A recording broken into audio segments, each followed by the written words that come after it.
선생님, 아이가 대들고 욕하는데도 체벌하지 말라는 걸 허상 아닌가요? 체벌이 안 된다면 어떤 대안이 있는지 이런 아이들 훈육 방법도 좀 알려주세요. 네. 오죽 답답하셨으면 이런 말씀을 전해주셨을까 생각이 들어요. 일단 전제사항부터 말씀드리고 오늘 때리거나 체벌하지 않고 훈육하는 방법 알려드리겠습니다. 전제사항이 뭐냐면 지난번에 제가 강조하고 싶었던 건 훈육이라는 이름으로 때리거나 체벌을 하면 아이의 자존감이 낮아진다는 사실입니다. 그 낮아진 자존감이 다른 부정적 현상들을 만들어내고요. 이 사실은 변함이 없습니다. 자, 그럼 일단 사연을 주신 대로 우리 아이가 부모에게 욕을 했어요. 그때 어떻게 훈육을 해야 할까? 보통 부모에게 대들기는 합니다. 3, 4학년 이상이 되었는데도 아직 한 번도 대들지 않았다면 저는 그게 더 걱정이 되고요. 그런데 부모에게 욕을 했다. 뭐 욕을 해도 일기장 같은데 몰래 적은 건 괜찮습니다. 그건 그냥 모른 척 넘어가 주시면 돼요. 그런데 보호자 앞에서 직접 욕을 하는 건 이건 결코 작은 사안이 아니죠. 대들거나 짜증을 자주 많이 내는 아이도 부모 앞에서 부모에게 욕을 하는 경우는 드문 경우입니다. 일단 두 가지 상황을 말씀드릴게요. 그 첫 번째로 성장 과정에 있어서 매사에 어떤 선택이나 결정을 아이가 하도록 했을 때 폭군 아이가 될 가능성이 높습니다. 이런 폭군 아이의 경우 자기 마음대로 자기 뜻대로 되지 않으면 욕을 하고 화를 냅니다. 이때는 이제 아이에게 더 이상 자신에게 선택권이 없음을 알게 해야 돼요. 너가 요구하는 걸 엄마는 들어주지 않을 거야. 폭군 아이에게는 자신의 요구가 들어지지 않을 수도 있다는 사실을 알게 되어야 이 폭군적 양상을 줄이게 됩니다. 엄마에게, 아빠에게 그런 권한이 있다는 걸 욕구를 들어주지 않는 것으로 알게 해주시면 돼요. 폭군 아이에게는 욕을 하는 건 나쁜 거야. 그렇게 욕한 것에 매몰되지 마시고 그 아이가 욕을 한 이유는 자기가 해달라는 걸 안 해줘서 그런 겁니다. 그 욕구를 들어주지 않습니다. 그 들어주지 않는 행위 자체가 훈육이 돼요. 그리고 이때 배우자 역할이 중요한데요. 그냥 애들인데 뭐 그냥 그 정도는 하게 해줘도 돼. 그거 뭐 얼마나 한다고 그냥 사줘. 이렇게 하시는 분이 옆에 꼭 있을 겁니다. 그렇게 되면 보호자에게 욕하는 폭군 아이는 변하지 않습니다. 폭군 아이의 욕구를 들어주지 않는 행위, 그것 자체로 훈육이 됩니다. 자, 제가 두 가지 상황이 있다고 말씀드렸죠. 그럼 부모에게 욕하는 다른 상황은 또 뭔가? 분노 조절 장애를 겪거나 적대적 반항 장애가 있는 경우에도 욕설을 동반하거나 부모 앞에서 자주 물건을 던지기도 합니다. 앞에서 언급한 폭군 아이하고는 좀 구분해서 접근해야 돼요. 이러한 두 번째 상황으로 인해서 보호자에게 욕설을 하는 아이는 아이의 욕구를 들어주지 않는다 해도 부모의 권한이 나보다 더 세구나, 나에게 선택권이 없는 거였구나를 알게 되어도 욕설을 멈추지 않습니다. 이런 아이들은 훈육을 할수록 심해집니다.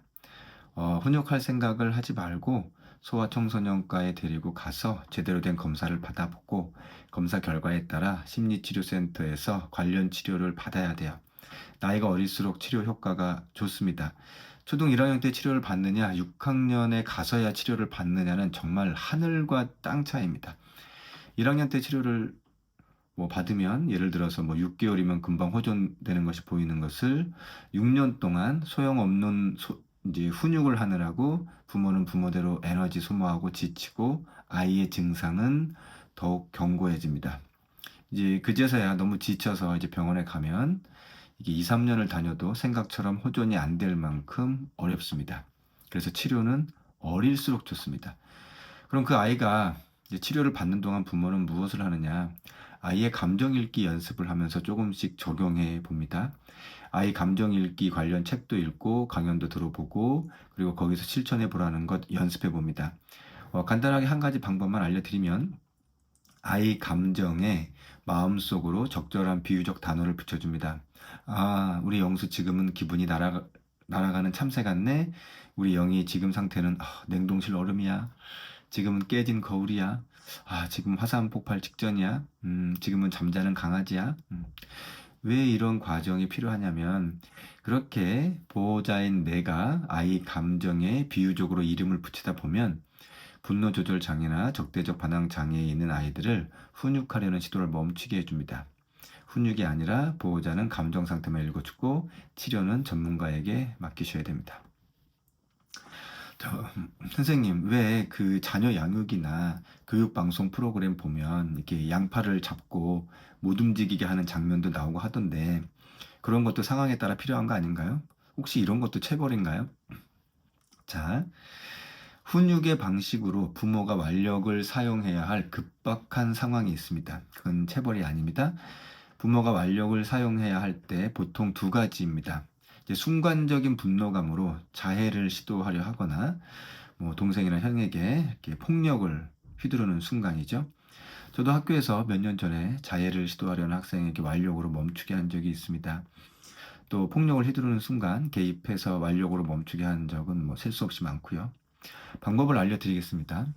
아이의 양팔을 움직이지 못하게 합니다. 어떻게 하냐면 내가 마치 커다란 이불이 된다는 생각으로 나의 양팔을 최대한 크게 벌렸다가 아이를 덮어버린다는 느낌으로 아이 양팔을 감싸 안습니다. 이때 주의하실 점은 등 뒤에서 하지 않아요. 아이의 앞에서 아이의 시선이 나의 품 안에, 나의 시선 안에 들어오게 감싸줍니다. 처음에 발버둥 치는데 아이 시선이 내 품 안에서 머물게 하면서 팔을 감싸듯이 쭉 눌러주면 발버둥이 살짝 멈춥니다. 그런데 등 뒤에서 감싸듯이 하면 아이가 고개를 마구 흔들면서 그 발버둥 시간이 길어져요. 그래서 앞에서 아이의 시선을 마치 이렇게 수면 안대로 덮어준다는 느낌으로 앞에서 하는 것이 좋습니다. 발버둥 치다가 살짝 멈출 때 아이의 이름을 불러줍니다. 영희야, 괜찮아, 괜찮아. 엄마야.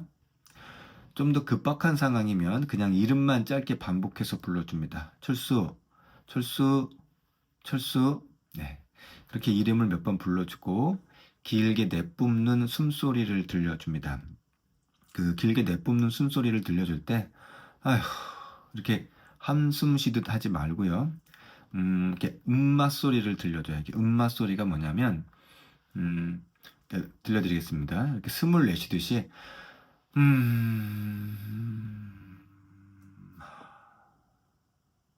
네, 다시 들려줄게요.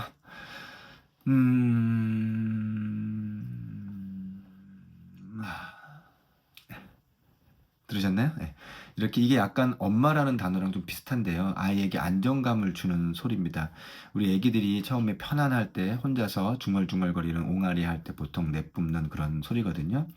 어, 심리적인 어떤 안정감으로 들어가게 해주는 그러한 숨을 내뿜는 소리입니다. 이렇게 음마라는 소리를 이렇게 깊게 들여마시고 내쉬면서 그런 소리를 들려주시고 이때 숨을 들여마시고 깊게 내쉬어, 숨을 들여마시고 깊게 내쉬어 이렇게 말을 하는 게 아니라 숨쉬기 행동을 내가 직접 하면서 이걸 몇 번 들려주는 걸 반복하다 보면 아이가 서서히 분노감에서 이제 벗어나게 되는 그런 모습을 보입니다. 이렇게 멈춘 다음에 또 바로 훈육 들어가지 말고요. 지금 괜찮아졌니? 아직 더 많이 힘들어? 이렇게 아이의 감정 상태를 물어봐 줍니다. 더 힘들다는 듯한 표정을 지으면 그때는 포옹을 다시 해주고 가만히 있습니다. 그리고 나서 얼굴 닦아주고 약간 따뜻한 우유 같은 거 먹이고 잠을 자게 합니다. 자고 나서 엄마가 이야기 들어줄 테니까 그때 말하라고 하고요. 힘들다고 하지 않고 뭔가 막 말하고 싶다고 하면 그래 근데 일단 얼굴 좀 씻고 말해보자 하고 세수하고 환기된 기분으로 오면 그때 이야기를 들어줍니다. 그때 이야기를 들어주고 나서 그래서 힘들었구나 대답해주고 그래도 폭력은 안 되는 거야 라고 단호하게 얘기해줍니다. 그때쯤이면 아이도 고개를 끄덕이게 됩니다. 선생님 그 부모가 이렇게 욱하고 화내거나 소리를 버럭 지르잖아요. 그렇지 않고 훈육할 수 있는 방법은 없나요? 부모도 화를 낼 수 있습니다. 뭐 그래서 버럭하거나 소리를 지르거나 하죠. 그게 때리거나 체벌한 것 아니에요. 버럭해서 소리 지른 것을 내가 아이를 때린 것 이상으로 자책하실 필요는 없습니다. 그래도 가급적 횟수는 줄이는 게 좋겠죠. 그리고 대부분은 그렇게 소리 지른 것에 대해서는 그래도 금방 "엄마가 미안했어." 뭐 이렇게 말하면 또 풀어지고 또 없던 일처럼 됩니다. 그래도 어 내가 소리 지르거나 버럭하지 않고 훈육하는 과정을 알고 싶다면 이건 훈육 방법을 찾기보다 내가 화를 내는 포인트를 인지하는 게 좋습니다. 내가 주로 언제 버럭하는지, 이 아침 시간에 시간도 없고 바쁠 때 버럭하는지, 저녁에 몸도 마음도 지쳐 있을 때 주로 버럭하는지, 아이가 그렇게 말해도 맨날 맨날 방을 어지럽혔을 때 어지럽혀진 방을 보고 내가 반응해서 버럭하는지, 또는 아이가 또박또박 말대꾸를 할 때 나도 모르게 욱하고 올라오는지, 이게 각자 개인별로 상황이 다 달라요. 그게 내가 취약한 순간이고 내가 취약한 상황입니다. 그래서 내가 가만히 보니까 아침에 여유가 없고 바쁠 때 주로 버럭한다면 전날 1시간 일찍 자고 30분 일찍 일어나서 아침 준비를 합니다. 그 30분의 여유가 버럭하지 않을 수 있게 나를 조절해 줘요. 아이가 말대꾸를 할 때마다 막 미워 보이고 버럭하면 아이가 말대꾸를 할 때 응대하지 말고 그건 안 되는 거야. 이렇게 한마디만 하고 엄마 방으로 들어갑니다. 아이가 말대꾸를 계속하는 이유 중 하나가 엄마가 자기 말대꾸에 먹혀 들어갈 때 그 쾌감이 있기 때문이거든요. 그냥 엄마 할 말만 하고 방에 들어가면 그게 훈육이 됩니다. 내가 저녁마다 버럭한다면 그냥 포스트잇에 간단하게 지금 아이가 해야 할 것 한두 가지 적어서 방 앞에 붙여주고 엄마는 방에 들어가서 못 본 드라마 보면서 쉬면 되고요. 요즘에 폭삭 속았수다 눈물 흘리면서 보고 있는데 뭐 그런 거 보면서 잠깐 이렇게 감정도 해소하시고요. 그리고 훈육은 뭐 주말에 여유 있을 때 하면 이제 버럭까지는 안 하게 됩니다. 내가 도저히 지저분한 방을 보고 이게 도저히 못 참겠고 자꾸 화를 내게 된다면 그거는 아빠에게 훈육하라고 대신 맡기면 돼요. 그 아빠 입장에서 뭐 양말이 방바닥에 좀 굴러다니는 걸 보고 뭐 욱하진 않습니다. 아빠 눈에는 그런 게 보이지도 않고요.